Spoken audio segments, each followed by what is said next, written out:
What's up, everybody? It is the Best Spot Kids Move, and I'm back with another video. Today, we're talking about more Xbox, Microsoft, Bethesda. Man, people still can't believe it happened. But before I get into the video, I want to give a shout out to Salties Gaming. I was on this podcast yesterday. It was a interesting show. Link to the podcast in the description below. Also, shout out to hopefully I don't say this wrong, WoolleyGaming. We've had run-ins on Twitter, but this is, I think, the first time I spoke to him in terms of on a podcasting platform.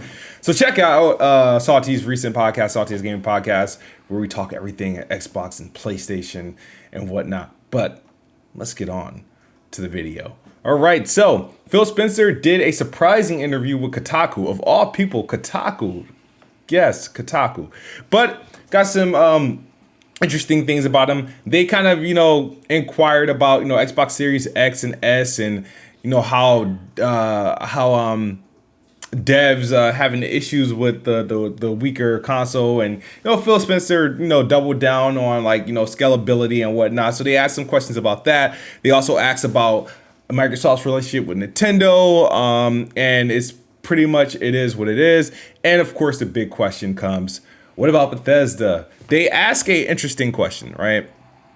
I want to pull up the direct question if I can.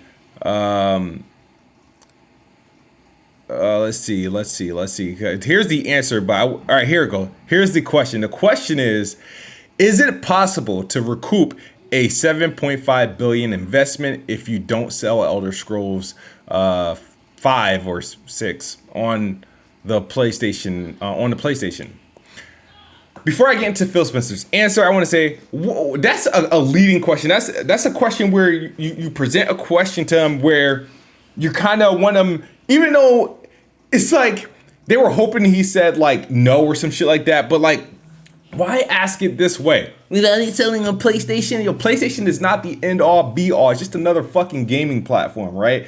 They don't need PlayStation, okay? The moves they've been making, they don't need PlayStation. But let's continue to get on to it. And Phil Spencer was blunt. He said, yes, it's absolutely possible, right? And then in Phil Spencer's manner, he says, I don't want to be flip about that. This deal was not done to take games away from another player base like that. Nowhere in the documentation that we put together was, how do we keep other players from playing these games? We want more people to be able to play these games, not fewer people to be able to play these games. But I'll also say in the motto, I'm just answering directly the question that you had. When I think about where people are going to be playing and the number of devices that we had, and we have xCloud, mobile, we have PC, Windows, Steam, and Game Pass, which is on all three platforms, and our console base, Xbox One, Xbox Series, all right? I don't have to go ship those games on any other platform, PlayStation, Nintendo, Stadia, that we support. And I don't have to, he says, I don't have to ship those games on any other platforms other than the platforms that we support in order to kind of make the deal work for us, whatever that means. So once again, I don't know how, because people always try to beat around the bush. They try to, dissect what Phil Spencer says. They look to Minecraft as the holy grail, the saving grace for every studio Microsoft buys. Minecraft, if you guys aren't familiar, Microsoft bought Minecraft in 2014 or something like that, and Minecraft has remained multi-plat. Minecraft is a game as a service, a true game as a service. There is never going to be a Minecraft 2. There will be spin-off games. There'll be merchandising stuff. They'll pair in Smash Brothers. You'll get toys. You'll get a Netflix a movie / game, whatever. And you'll get the Minecraft dungeons. I think a part of their deal was for the IP to remain multi-plat, but Microsoft makes all the money from that thing. So Microsoft already made their money back from Minecraft. Believe it or not, it has. So Minecraft is in itself is its own platform. Minecraft is on everything, right? So you have that. So a lot of people forget the other purchases, when Microsoft finally secured the Gears of War IP from Epic. Gears of War is still not showing up on PlayStation. Microsoft bought Ninja Theory. Hellblade debuted on the PlayStation 4. Hellblade 2 is not coming to a PlayStation platform. Hell, their weaker game, the heck did they just Bleeding Edge is not coming to the PlayStation, right? So it's like people are under this impression that like it's like whoever Microsoft buys, they just have to put these games on PlayStation and Nintendo. Now, Phil Spencer says it's case by case every time he asks a question because he's not going to be blunt. The deal's not final. I think the deal goes final in February. Case by case means, for example, Bethesda has a couple games of service, live games that are making money itself because they're live, they're content updates, people have involved in microtransactions. Those games are going to remain as is. They're going to keep functioning as is on the platforms that they're on. Your Elder Scrolls Online, your Fallout 76s, your Fallout Shelter games, that those are going to act as if there's going to be no changes. And then you also have the case by case basis. Before this generation kicked off, PlayStation has secured 2 Bethesda titles, one from Arcane and one from Tango Games. Ghostwire Tokyo and Deathloop are timed exclusive for the PlayStation. So because those were deals under Bethesda when Bethesda was, ZeniMax in their own entity, PlayStation secured those. They paid the money for those. Microsoft isn't going to cancel those deals. They're going to remain intact. Those games are going to remain PlayStation timed exclusive. Those are the case by case scenario, unfortunately. Now, I think the only thing that might change, there will be a caveat, is that those games may end up coming to PC, Game Pass on PC, like day and date, because they paid for console rights. I don't think that excluded PC rights, and they could finagle that in.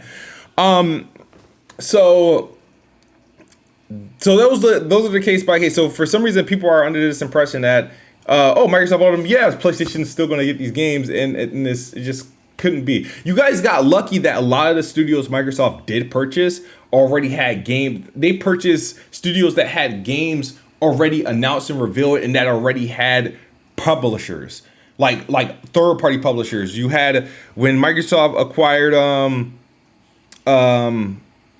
when they acquired We Happy Few, 505 Games. Compulsion. 505 Games was publishing We Happy Few.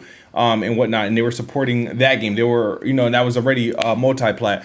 Microsoft acquired In Exile. Wasteland was a crowd-funded game. They finally got like a publisher, and they've had to honor those. Like they had games that were ready to come out. When they acquired Obsidian, I think they acquired Obsidian after the Outer Worlds was already announced, and they already had a publisher private division. So and it just so happens by the time those games release, they were already under Xbox and Microsoft. So it wasn't Xbox releasing those games. Those were deals that they were already committed and decided years ago before the deal. So the thing about it is that Microsoft bought a lot of these studios that have pending deals, which is a little bit annoying.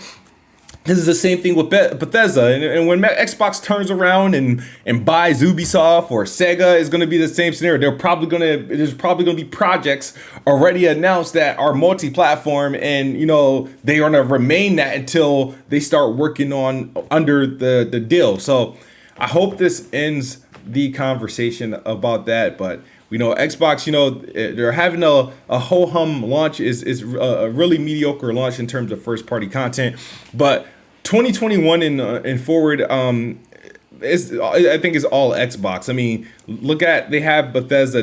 Look at the IPs that they have now: Doom, Wolfenstein, Fallout, Elder Scrolls, The Evil Within, Rage. That's just from this purchase, but you already know what Obsidian, they already announced a couple of games. You got freaking In Exile working on a major RPG, Playground, all these. Xbox is cool. Sure. Once these consoles launch, you're going to forget about this. Like, how fast we get through like the first 6 months of like a console launch. But moving forward up into 2021, it is what it is. Sure, they don't have no big bangers at launch, but what console does? I mean, it's a one-off. Sure, in 2001 they had Halo, and the Switch had Breath of the Wild. PlayStation will finally have like a Demon's Souls or a Spider-Man, but these are either cross-gen or remasters or remakes and whatnot. So it's going to be a good generation. It's going to be a good launch. I'll say this. I'm not afraid to admit it. Yes, PlayStation has better launch titles than Xbox. This is PlayStation's best launch lineup ever from my experience of PlayStations over the last couple decades. And then in terms of Xbox, this is their weakest launch lineup in terms of first party output, and even third party partnerships is one of their weakest launch lineups. But I think that will be the weakest part of these consoles, and I think moving forward, sky's the limit. But that's my video today. Hope you guys enjoy. Let me know your thoughts in the comment section below. Hit that like button, hit that share button, that notification button, subscribe, and hit the join button if you want to support a brother like me. If you are interested in my streams or playing Xbox podcast, I definitely recommend that you join. All right. So I got for you guys. Xbox is the best box, and I am the best spot. Good night or good morning if you are on the other side of the globe. We're out of here. Peace.